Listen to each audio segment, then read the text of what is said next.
Hi friends, എല്ലാവർക്കും Urcreationsൻ്റെ രേഖാസ് കിച്ചണിലേക്ക് സ്വാഗതം. ഞാനിന്ന് വന്നിരിക്കുന്നത് ഒരു അടിപൊളി ജ്യൂസായിട്ടാണ്. കുറച്ച് പേരെന്നോട് മുന്തിരി ജ്യൂസ് നിങ്ങളുടെ സ്റ്റൈൽ എങ്ങനെയാണ് തയ്യാറാക്കുന്നതെന്ന് കാണിച്ചു തരണമെന്ന് പറഞ്ഞു. അപ്പോൾ അതുകൊണ്ടാണ് ഞാനിന്ന് ഗ്രേപ്പ് ജ്യൂസായിട്ട് വന്നിരിക്കുന്നത്. അപ്പോൾ നമുക്ക് എങ്ങനെയാണ് ഗ്രേപ്പ് ജ്യൂസ് അടിപൊളി ടേസ്റ്റിൽ ഉണ്ടാക്കാമെന്ന് നോക്കണം കേട്ടോ. അപ്പോൾ ഈ വീഡിയോ നിങ്ങൾക്ക് ഇഷ്ടമായ ലൈക്ക് ചെയ്യണം, ഷെയർ ചെയ്യണം, സബ്സ്ക്രൈബ് ചെയ്യണം. അപ്പോൾ നമുക്ക് ഗ്രേപ്പ് ജ്യൂസ് തയ്യാറാക്കാൻ തുടങ്ങിയാലോ. അപ്പോൾ ഇതിലേക്ക് എന്തൊക്കെയാണ് ആവശ്യം നോക്കാം. മെയിൻ ആയിട്ടുള്ള ഇൻഗ്രീഡിയൻറ്റ് ഗ്രേപ്പാണ്. ഈ ഗ്രേപ്പ് സീഡുള്ള ഗ്രേപ്പാണ്. ജ്യൂസ് മുന്തിരിയാണ് നമ്മൾ ഇതിന് വേണ്ടിയിട്ട് എടുത്തേക്കുന്നത്. നമുക്ക് 2 തരത്തിലുള്ള മുന്തിരികൾ കിട്ടും അല്ലേ. കുരു ഉള്ളതും കിട്ടും, കുരു ഇല്ലാത്തതും കിട്ടും. കുരു ഉള്ള മുന്തിരിയാണ് ഇത് പ്രാവശ്യം എടുത്തേക്കുന്നത്. ഇത് ഞാൻ ഒരു കിലോ മുന്തിരി നല്ലവണ്ണം കഴുകി, ഒരു 10 വട്ടമൊക്കെ കഴുകിണ്ടാവട്ടെ. ഞാൻ നല്ലവണ്ണം ഉപ്പിട്ട് നല്ല പോലെ കഴുകി വൃത്തിയാക്കിയിട്ടാണ് കൊണ്ടുവന്നേക്കുന്നത്. കാരണം മുന്തിരിയിൽ എപ്പോഴും കൂടുതൽ പ്രിസർവേറ്റീവ്സ് അടിച്ചിട്ടുണ്ടാവും. അപ്പോൾ അത് നമുക്ക് പെട്ടെന്ന് തന്നെ നമുക്ക് പല ദോഷങ്ങളും ഉണ്ടാക്കും. അത് നേരിട്ട് ഒരു വട്ടം കഴുകിയാലൊന്നും അതിലത്തെ വിഷാംശം പോവില്ല. അതുപോലെ നല്ലവണ്ണം ഇതാക്കിയ ശേഷം വേണം, കഴുകിയ ശേഷം വേണം യൂസ് ചെയ്യാൻ വേണ്ടിയിട്ട്. അപ്പോൾ ഞാൻ ഒരുപാട് വട്ടം കഴുകി വാർത്തെടുത്തിട്ടുള്ള ജ്യൂസ് മുന്തിരി കേട്ടോ.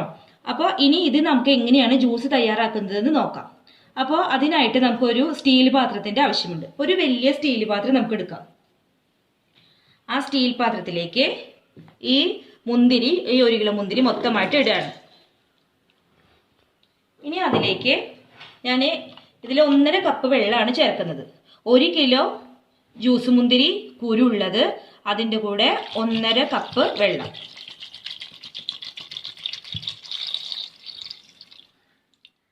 ഇനി ഇത് നമുക്ക് ഗ്യാസിൽ വെച്ച് നല്ലവണ്ണം വേവിച്ചെടുക്കാം. ഈ പാത്രം നമ്മൾ നേരെ ഗ്യാസിലേക്ക് വെച്ചേക്കാണ്. ഇനി ഇത് നല്ലവണ്ണം ഒന്ന് തിളക്കട്ടെ.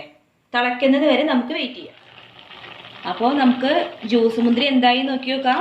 നല്ലവണ്ണം തിളച്ച് ഓരോ ജ്യൂസിൻ്റെ മുകളിൽ നിന്നും അതിൻ്റെ ആ തൊലി വിട്ടു പോകുന്നുണ്ട്, കണ്ടോ. അപ്പോൾ ഇനി നമുക്ക് ഇങ്ങനെ വിട്ടു പോന്നിട്ടുള്ള തൊലി വിട്ടു പോന്നിട്ടുള്ള മുന്തിരികൾ കുറച്ചെണ്ണം ഒരു പാത്രത്തിലേക്ക് വേറെ മാറ്റി വെക്കും. അപ്പോൾ നമുക്കിത് ഓരോന്നായിട്ട് എടുത്തു വെക്കാം കേട്ടോ. ഒരു 10-20 എണ്ണം മാറ്റി വെച്ചാൽ മതി. ഇതിലത്തെ കുരുവൊക്കെ കളഞ്ഞ് നമുക്ക് ഈ ജ്യൂസിൽ തന്നെ ചേർക്കാനാണ് കേട്ടോ. അപ്പോൾ അതിങ്ങനെ ഓരോന്നായിട്ട് എടുക്കുക. ഈ ജ്യൂസ് കുട്ടികൾക്ക് കൊടുക്കുന്നത് വളരെ നല്ലതാണ് കേട്ടോ. കാരണം ഹീമോഗ്ലോബിൻ്റെ കുറവ് ഒക്കെ നികത്താൻ വേണ്ടിയിട്ട് ഡോക്ടർമാർ പോലും പറയുന്നത് നല്ലവണ്ണം മുന്തിരി കഴിക്കാനാണ്. അപ്പോൾ മുന്തിരി കഴിക്കാത്ത കുട്ടികൾക്ക് ഇതുപോലെ ജ്യൂസ് ഉണ്ടാക്കി കൊടുത്താൽ അവർ നല്ലവണ്ണം മുന്തിരി കഴിച്ചോളൂ.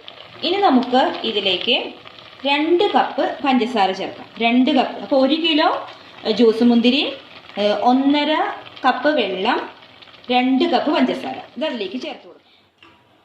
ഇനി നമുക്ക് ഇത് നല്ലവണ്ണം പഞ്ചസാര നല്ല ആവണ വഴിക്ക് ഇത് നല്ലവണ്ണം ഇങ്ങനെ അമർത്തി ഉടച്ചു കൊടുക്കാം. സാധാരണ ഇതിനെ അങ്ങനെ ഉടയ്ക്കാൻ ഒരു ബ്ലെൻഡറാണ് ഉപയോഗിക്കാറ്. അപ്പോൾ ചില ആൾക്കാരുടെ വീട്ടിലൊന്നും ബ്ലെൻഡർ ഉണ്ടാവില്ലല്ലോ. അത് കാരണം നമുക്ക് ഈ കയ്യിൽ വെച്ച് തന്നെ ഇങ്ങനെ ഉടച്ചു കൊടുക്കാം. നല്ലവണ്ണം ഉടച്ചു കൊടുക്കാം കേട്ടോ.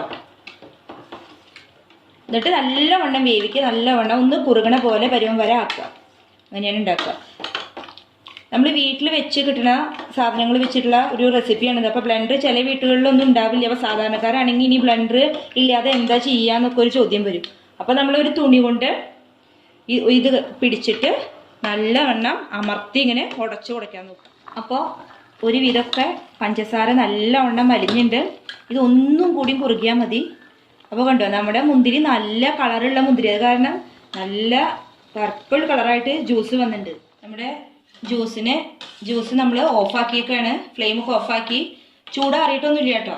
അപ്പോൾ നമുക്ക് ഇതുപോലുള്ള ഒരു പാത്രം എടുക്കാം. ആ പാത്രത്തിലേക്ക് ഇതുപോലെ എന്തെങ്കിലും ഒരു തരം അരിപ്പ ഇതിന് മുകളിൽ വെച്ച് കൊടുക്കാം.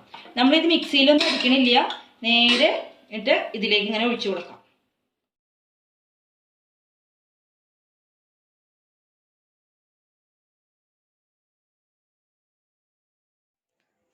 നമ്മുടെ ഗ്രേപ്പ് ജ്യൂസ് തയ്യാറായിക്കാണ്. കുറച്ച് നേരം ഫ്രീസറിൽ വെച്ച് നല്ല തണുപ്പിച്ചിട്ടുണ്ട്. ഇനി ഇതിലേക്ക് നമ്മൾ നേരത്തെ മാറ്റി വെച്ചിട്ടുണ്ടായിരുന്നില്ലേ കുറച്ച് തൊലി പോയത്, അത് കഷ്ണാക്കിയിട്ട് ആ പൾപ്പ് എടുത്തിട്ടുണ്ട്. അത് നമുക്ക് ഇതിലേക്ക് ചേർക്കാം. കുരു കളയണം കേട്ടോ. കുരുവും തൊലിയും മാറ്റിയിട്ട് വെറുതെ ഒന്നിങ്ങനെ ഇളക്കി കൊടുക്കാം. അപ്പോൾ കടയിലൊക്കെ ഒന്നൊക്കെ കിട്ടുന്ന ജ്യൂസിൻ്റെ അതുപോലെയാവും.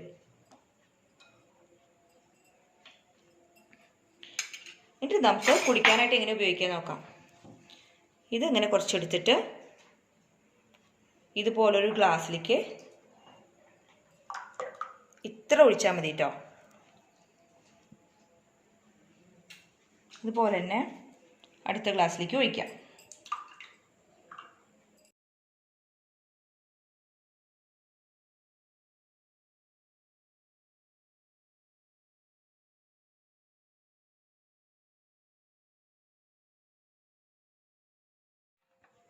ഇതാ നമ്മുടെ ജ്യൂസ് തയ്യാറായിട്ടുണ്ട്.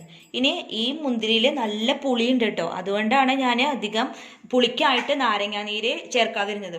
ഇനി നിങ്ങൾക്ക് പുളി കുറവാണെന്ന് തോന്നുകയാണെങ്കിൽ ഇപ്പോൾ ഈ തയ്യാറാക്കി ഇതിനു മുമ്പ് നമ്മൾ ജ്യൂസ് ഇങ്ങനെ ഈ ഭാഗത്താവില്ല, ഇങ്ങനെ ആയി കഴിഞ്ഞിട്ട് നമുക്ക് ഒരു 2 നാരങ്ങ ചെറുനാരങ്ങ നല്ല പിഴിഞ്ഞ് അതിലത്തെ ആ നീര് ഇതിൽ ചേർത്തിട്ട് മിക്സ് ആക്കിയിട്ട് വെക്കാം. ഇനി ഇത് നേരെ നമുക്ക് ഫ്രിഡ്ജിൽ കൊണ്ടുവയ്ക്കാം കേട്ടോ. ആരെങ്കിലും വരുന്ന സമയത്ത് നമ്മൾ ഈ കുറച്ച് തണുത്ത വെള്ളം എടുക്കുക, ഇത് ഒരു 2-3 സ്പൂണ് അല്ലെങ്കിൽ എങ്ങനെയാണ് മധുരമായിട്ട് വരുന്നത് വെച്ചെങ്കിൽ അതുപോലെ എടുക്കുക. ഇതുപോലെ ആക്കി 2 ഐസ് ക്യൂബ് ഇട്ടിട്ട് നമുക്ക് കഴിക്കാവുന്നതാണ്. അപ്പോൾ എല്ലാവരും ഇത് തയ്യാറാക്കി നോക്കണം. നല്ല ടേസ്റ്റുള്ള ജ്യൂസാണ്. അപ്പോൾ ഇത് എന്തായാലും തയ്യാറാക്കി നോക്കിയിട്ട് എങ്ങനെ ഉണ്ടെന്ന് നിങ്ങൾ എന്നോട് പറയണം കേട്ടോ, കാരണം അത്ര ടേസ്റ്റുള്ള ജ്യൂസാണ്. അപ്പോൾ ഈ ചൂടുള്ള സമയത്ത് ഈ ജ്യൂസൊക്കെ നല്ലോണം ഉണ്ടാക്കി വെച്ച് ഇടയ്ക്കിടയ്ക്ക് കുടിക്കണം. ബ്ലഡിൻ്റെ കുറവുകളൊക്കെ ഉണ്ടെങ്കിൽ അതൊക്കെ നീങ്ങും, നല്ലതാണ്. പിന്നെ ഗ്രേപ്സ് നിറം വെക്കാനൊക്കെ നല്ലതാണെന്നാണ് പറയുന്നത്.